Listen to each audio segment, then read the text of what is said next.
সন্দীপের সম্পর্কে তাহলে মানে নতুন সম্পর্কে তাহলে শিলমোহর পড়ল। হ্যাঁ বন্ধুরা, সন্দীপ হয়তো ইচ্ছে করেই দেখাতে চাইলো। গতকাল একটা ভিডিও আমরা দেখেছি, মানে গতকাল কি তার আগের ভিডিওতে, যে রেস্টুরেন্টে কিছুটা সময় কাটিয়েছে। তো সেটাতে আমরা দেখেছি যে ওর সঙ্গে ওর ভূত বন্ধু ছিল, তার কারণ বাকি 3টে সিট কিন্তু খালি ছিল। তো যাই হোক, যদি বন্ধু থেকেও থাকে অসুবিধে কিছু নেই, কারণ বন্ধু মানে বন্ধুই, সেটা অন্য কোনো সম্পর্ক নয়। তবে আজ যেটা দেখলাম, আর সেটা দেখে পুরোপুরি একদম মানে কি বলবো, কনফার্ম হয়ে গেলাম যে হ্যাঁ, ওর সম্পর্কে নতুন শিলমোহর কে দিল সেটাও তোমাদের সঙ্গে শেয়ার করব।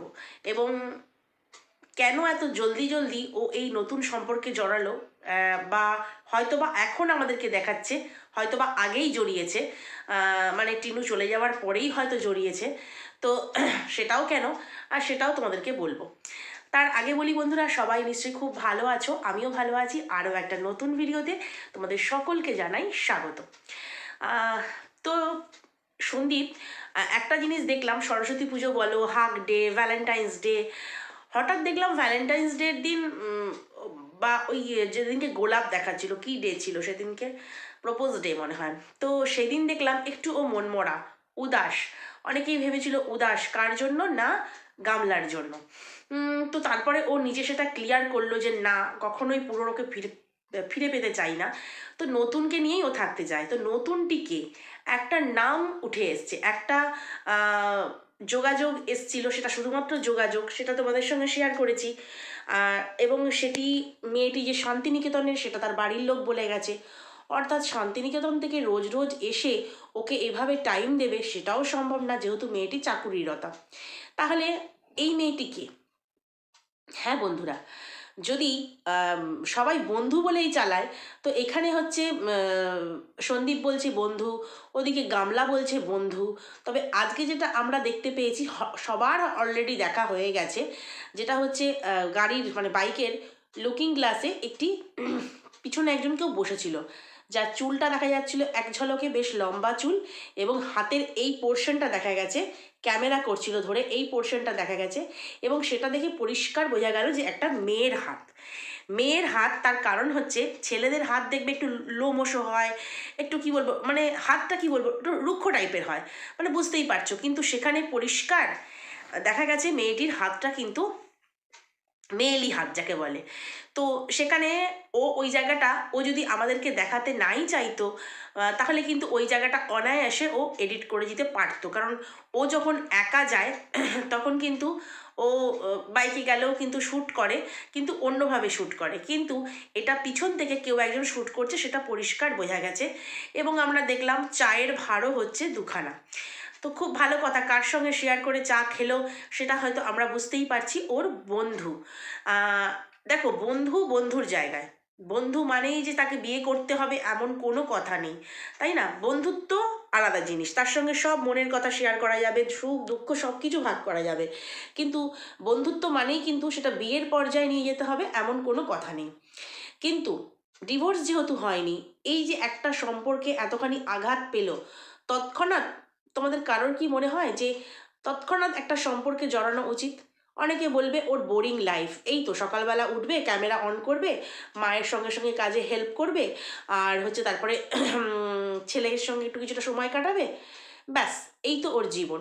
এই জীবনে একজনকে দরকার, খুব দরকার, জানি। একজন যদি ডিভোর্স না হতেই বিয়ে নিজের মতো করে লাইফ লিড সব কিছু করতে পারে, আবার কিছু কিছু এখন খুললাম খুললাম মানুষকে জানাচ্ছে, বন্ধু বলে চালাচ্ছে, তো তাহলে সন্দীপ কেন করতে পারবে না? একদম ঠিক কথা। কিন্তু সন্দীপের এই ইমেজটা কি আমরা সবাই নিজেরা একবার চিন্তা করে দেখো তো, এই ইমেজটা কি আমরা মেনে নিতে পারছি? যে একটা সম্পর্ক থেকে গামলা বেরোয়নি, লিগালি একজনের ওয়াইফ, তাকে আমরা জ্ঞান দিচ্ছি, কিন্তু ও তো লিগালি একজনের হাজব্যান্ড, কিন্তু বলবে যে বন্ধু। তাহলে তো গামলাও বলবে বন্ধু, তাই না? কিন্তু ও যেটা করলো আজকে সরস্বতী পুজোর দিনে, হ্যাঁ ছেলের স্কুলে গেল, তারপরে হচ্ছে তোমার স্কুল থেকে ফিরে এসে আমি দেখলাম ওর ঘড়িতে তখন বাজে 2:20। ও বলল স্নান করিনি, ফিরে এসে স্নান করব। তো 2:20 ওর বাড়ির ঘড়িতে দেখলাম। তো তখন ও যাই হোক স্নান না করেই, খুব তাড়া ছিল বুঝতে পারলাম, বেরিয়ে গেল। কিন্তু সেইখানেই আমরা পথে দেখতে পেলাম চা খাওয়া, পিছনে একজন বসে রয়েছে, সে ক্যামেরা ধরে দিচ্ছে এবং তিনি যে মেয়ে সেটা পরিষ্কার বোঝা যাচ্ছে। এবং সেটা আমরা আরও শিওর হলাম কি করে, বলবো তোমাদেরকে। তারপরে হচ্ছে বলল আমরা চলে যাব বন্ধুর বাড়ি, বন্ধু টিউশনি পড়ায়, ওর কোনো এক বন্ধু টিউশনি পড়ায়, সেখানে হচ্ছে সরস্বতী পুজো হচ্ছে, আমরা চলে যাব। আমরা বলতে ও পরিষ্কার বুঝিয়ে দিল যে দুজনে মিলে ঘুরতে বেরিয়েছে। এবং যে যখন ও এক জায়গায় ঠাকুর প্রণাম করলো দাঁড়িয়ে, সেখানে একজন ক্যামেরা ধরেছে সেটাও বোঝা গেছে। তো শুধুমাত্র যে লুকিং গ্লাসে দেখা গেছে তা নয়, কিন্তু তার অস্তিত্ব সে নিজেই স্বীকার করেছে যে আমরা এবার বন্ধুর বাড়ি যাব, আমরা এটা করব। মানে ও পরিষ্কার কাউকে বলেনি যে আমরা দুজনে মিলে, আমরা বন্ধু মিলে বা আমি মিলে আজকে সরস্বতী ঠাকুর দেখতে যাব বা কিছু, বা সময় কাটাবো বা কিছু, কিন্তু ও পরিষ্কার বুঝিয়ে দিয়েছে যে দুজনে মিলে ওরা ছিল। ঠিক আছে, কিন্তু যখন ও বেরিয়ে যায়, মানে সেকেন্ড টাইম যখন বেরিয়ে যায় বাড়ি থেকে, বললো ওই সারাদিন একটু আনন্দ করব, সরস্বতী ঠাকুর দেখবো, তখন কিন্তু কৃষাণু একটা কথা বলছিল, গেটের কাছে সাইকেল নিয়েছিল, ও বলল আমিও যাব। কৃষাণুর এই কথাটা আমার কি বলবো, খুব কানে লাগলো। তারপরে ভাবলাম ঠিক আছে, ওকে তো একবার স্কুল থেকে ঘুরিয়ে এনেছে, অসুবিধে কী আছে। কিন্তু যখন দেখলাম ও ওর বন্ধুকে নিয়ে, মানে সন্দীপ ওর বন্ধুকে নিয়ে বাইরে ঠাকুর প্রণাম করছে, বিভিন্ন প্যান্ডেল দেখছে, আমার না তখন সত্যি কথা বলছি মন থেকে যে কৃষাণুর জন্য না মনটা খুব খারাপ লাগলো। কারণ বেচারা বলেছিল আমিও যাব, বাবা যেহেতু ঠাকুর দেখতে যাচ্ছে শুনছে, ও বলেছিল আমিও যাব। ঠিক এই এই জিনিসটাই আমার খুব খারাপ লাগলো। নিশ্চয়ই সন্দীপের জীবনে বন্ধু আসতে পারে, সব আসতে পারে, কিন্তু এই যে নিজেকে সময় দেওয়া, বা এই বন্ধু পরবর্তীকালে কোন জায়গায় আসবে, স্ত্রী না এই বন্ধু হয়েই থাকবে, না কি হবে জানি না সেটা আমরা, কিন্তু তখন সত্যিই কি কৃষাণুর জন্য সময় হবে? আজকে এই যে প্রথম এখানেই দেখতে পাচ্ছি কৃষাণু সঙ্গ পেল না বাবার। হয়তো মা বা বাবার সঙ্গে থাকলে কিন্তু বাচ্চাকে নিয়ে যায়, কিন্তু ও যেহেতু ওর বন্ধুর সাথে যাচ্ছে, ওর বাচ্চাকে ওর সঙ্গে নিয়ে যাওয়া সম্ভব নয়, সেই জন্যই পারলো না। কিন্তু নিজে ঠাকুর দেখে সন্ধ্যাবেলা ঘরে ফিরল। আমি কখনোই বলছি না ও দায়িত্বশীল বাবা নয়, ওর মা হতে পারে চরিত্রহীনা, কিন্তু ওর বাবা কখনোই ওর প্রতি দায়িত্বহীন নয়, কিন্তু ও যথেষ্ট দায়িত্বশীল বাবা। কিন্তু কোথাও যেন একটু ফারাক পড়ে গেল। আজকের ওই কথাটা কৃষাণুর আমার খুব খারাপ লাগলো আর কি। আমিও যাব বললো, কিন্তু যেতে পারলো না, এই আর কি। তো একটা নাম কিন্তু উঠে এসছে বিভিন্ন কমেন্ট বক্সে, দেখতে পাচ্ছি প্রিয়াঙ্কা। জানি না এই প্রিয়াঙ্কাই তার গাড়ির পিছনে বসা, মানে বাইকের পিছনে বসা সেই প্রিয়াঙ্কা নাকি। কারণ আমি একটা কমেন্ট দেখছিলাম কমেন্ট বক্সে একজনের, ওই মানে পুরুষত্বহীন বা চাহিদা কম এই সমস্ত নিয়ে প্রশ্ন উঠেছিল। তখন সেই প্রিয়াঙ্কা মেয়েটি উত্তর দিয়েছিল যে বিয়ে হলে পরে আমি এই উত্তর দিতে পারবো।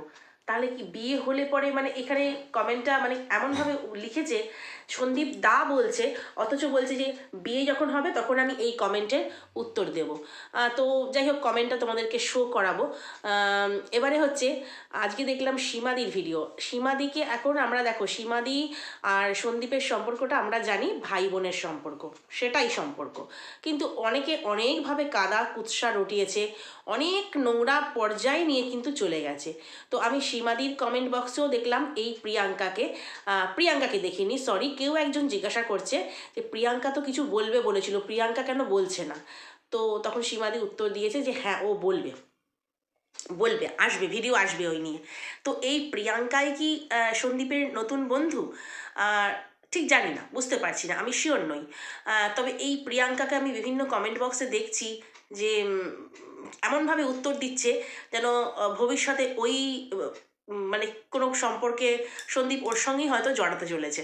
তো যাই হোক, এবারে হচ্ছে সীমাদির সঙ্গে সন্দীপের সম্পর্ক নিয়ে অনেক বাজে কথা, অনেক কুকথা, মানে অকথা, যেগুলো কানে আনাও পাপ, সেগুলো আমরা শুনেছি। কিন্তু এই যে এতটা অপমানিত হতে হচ্ছিল সীমাদিকে, ঠিক সেই কারণেই সীমাদি নিজেই বলল যে এতটা অপমানিত, যেহেতু দিদি বলে মানে, দিদি বলে ভালোবাসে, সেহেতু সন্দীপ কিন্তু এই যে জিনিসগুলো, বন্ধুত্ব, নতুন সম্পর্ক, কিছুটা সময় কাটালাম, এই যে টুকরো টুকরো কথা দিয়ে বুঝিয়ে দিয়েছে এবং বলেছে যে বিয়েটা এখনই নয়, কিছুটা সময় দিই, তাকেও কিছুটা সময় দিই, নিজেও কিছুটা সময় নিই। সন্দীপ কিন্তু নিজের মুখে এগুলো স্বীকার করেছে, এই স্বীকারটা কিন্তু ও করতো না। ও কিন্তু করতো না দর্শকদের কাছে এত তাড়াতাড়ি। এটা কিন্তু করেছে শুধুমাত্র সীমাদিকে সেফ রাখবার জন্য, যে দেখো দিদির এত অপমান হচ্ছে, তাহলে আসল সত্যিটা আমি জানিয়ে দিই। দিদি দিদির জায়গাতেই আছে, আমার জীবনে অন্য কোনো বন্ধুর এন্ট্রি হয়েছে। এবারে সীমাদি নিজেই হচ্ছে সম্পর্কটাকে শিলমোহর দিল। তার কারণ হচ্ছে শিলমোহর পড়ে গেল সম্পর্কে, তার কারণ বলল যে হ্যাঁ ওর জীবনে কেউ একজন এসেছে।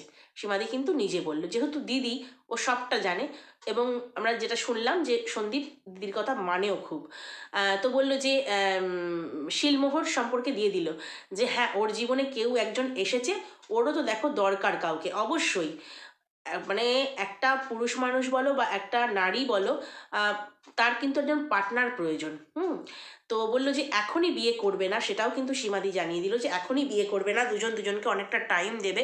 কারণ আগে যে ভুলটা করেছিল, আমরা জানি আগে কি ভুলটা করেছিল, কোনো ব্যাকগ্রাউন্ড না জেনে, কোনো কিছু খবর না নিয়েই বিয়ে করে নিয়েছিল।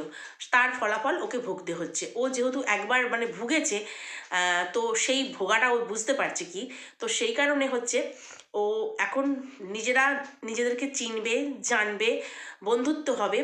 আমি কালকেই বলেছিলাম ভিডিওতে, ভালো লাগা থেকে ভালোবাসা, আগে ভালোবাসা আসে না, তো ভালো লাগা আসবে, এই সমস্ত হয়ে তারপর কিন্তু বিয়ের কথা ভাবনা চিন্তা। কারণ সম্পর্কটা যে তৈরি হয়েছে নতুন, কারোর সঙ্গে সম্পর্ক যে জড়িয়েছে, সে বন্ধুই বলো আর প্রেমিকাই বলো, যাই বলো, বন্ধু তো হয় না, বান্ধবী, প্রেমিকাই বলো। তো সেক্ষেত্রে কিন্তু একদম এটা সত্যি কথা, 100% সত্যি। কারণ সীমাদি কিন্তু শিলমোহর দিয়ে দিয়েছে, আর সীমাদি শিলমোহর দিয়েছে মানে ভাইয়ের দিদি, সে তো সবটা জানবেই। সে কিন্তু বললো যে হ্যাঁ ওর জীবনে কেউ একজন এসেছে, এবং কেউ একজন কমেন্ট করেছে, সেখানে কিন্তু সীমাদি বলেছে ও ভিডিও করবে, মানে প্রিয়াঙ্কা নামটা নিয়ে ভিডিও, মানে প্রিয়াঙ্কা ও ভিডিও করবে, কিছু বলবে। তো কে এই প্রিয়াঙ্কা, এখনও কোয়েশ্চেন মার্ক রয়ে গেল। তো দেখা যাক। তবে এইটুকু বলবো যে সবাই সবার মতো করে লাইফ লিড করছে, তাই না?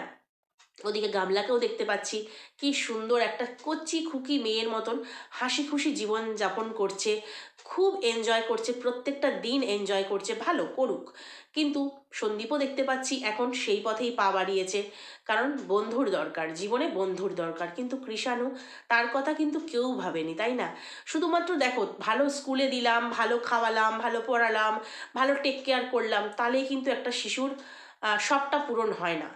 কারণ যারা আমরা এডুকেশন নিয়ে পড়েছি, তারা জানি হয়তো যে শিশুর চাহিদাটা কোথায় কোথায় প্রয়োজন, মা বাবার মানে সাহচর্য যেটা কতখানি দরকার, সেটা কিন্তু আমরা বুঝেছি। হ্যাঁ, মানে পড়েছি, জেনেছি আর কি। তো সেখানে কিন্তু ওর শিশু মন, ও কিন্তু কোথাও না কোথাও কষ্ট পায়। চোখের আড়াল হয়ে গেলেই বাবা মা কষ্ট পায় আর কি, মায়ের জন্য হয়তো বা কষ্ট পায়, আর বাবার জন্য কষ্ট পায় কেন, আগের দিনের ভিডিওতে দেখলাম বাবাকে খুঁজছিল, হঠাৎ করে বাবার দেখা পেয়ে গাছের কাছে দাঁড়িয়েছিল ওর বাবা, বাবা করে উঠলো, তো বললো তোমাকে খুঁজে পাচ্ছিলাম না। ওর চোখ দুটো কিন্তু দুজনকেই একসঙ্গে চায়, দুজনকেই একসঙ্গে দেখতে চায়। কিন্তু যাই হোক, ওর মানসিক কষ্ট ওর কপালে লেখা আছে, কিছু করার নেই। তবে আশা করি ছেলের কথা ভেবে সন্দীপ যা ডিসিশন নেবে, হয়তো ছেলের ভালোর কথা ভেবেই নেবে। কারণ আমরা তো পর মানুষ, তাই না? আর তবু যে ভিডিও দেখতে দেখতে, ব্লগ দেখতে দেখতে কৃষাণুর প্রতি যে মায়া মমতা আমাদের জন্মেছে, সেটার কথা ভেবেই বলা আর কি। নাহলে সন্দীপ যে ডিসিশন নেবে হয়তো সেটা ঠিকই নেবে। তবে একটা জিনিস কি বলতো, যে একটা সম্পর্ককে ভুলতে আরেকটা সম্পর্কের সঙ্গে সঙ্গে জড়িয়ে পড়া, নিজেকে সময় না দিয়ে চটজলদি কোনো ডিসিশন একে বন্ধু হিসেবে বেছে নেব, আর সেটাও কিন্তু একটা মারাত্মক ভুল। আমার মনে হয় সন্দীপ এক্ষেত্রে মারাত্মক ভুল করেছে, কারণ বন্ধু নির্বাচনটাও কিন্তু একটা সময় নিয়ে করতে হয়। তো যাই হোক, এটা ওর জীবন, ওর লাইফ, তবু আমরা বলি শুভাকাঙ্ক্ষী হিসেবে, কারণ ভিডিও দেখতে দেখতে ভালো লাগা, ভালোবাসা তৈরি হয় ফ্যামিলিটার প্রতি, তখন কিন্তু আমরা বলেই ফেলি। তো চলো যাই হোক, শিলমোহর যখন সম্পর্কে পড়ে গেছে যে হ্যাঁ একজন জীবনে নতুন এসেছে। তো চলো আজকের ভিডিওটা এইখানেই শেষ করি। নেক্সট ভিডিওতে তোমাদের সঙ্গে আবার কথা বলবো। যদি কোথাও ভালো লাগে, লাইক কমেন্ট শেয়ার সাবস্ক্রাইব করে দিও। চলো আজ আসি, টাটা।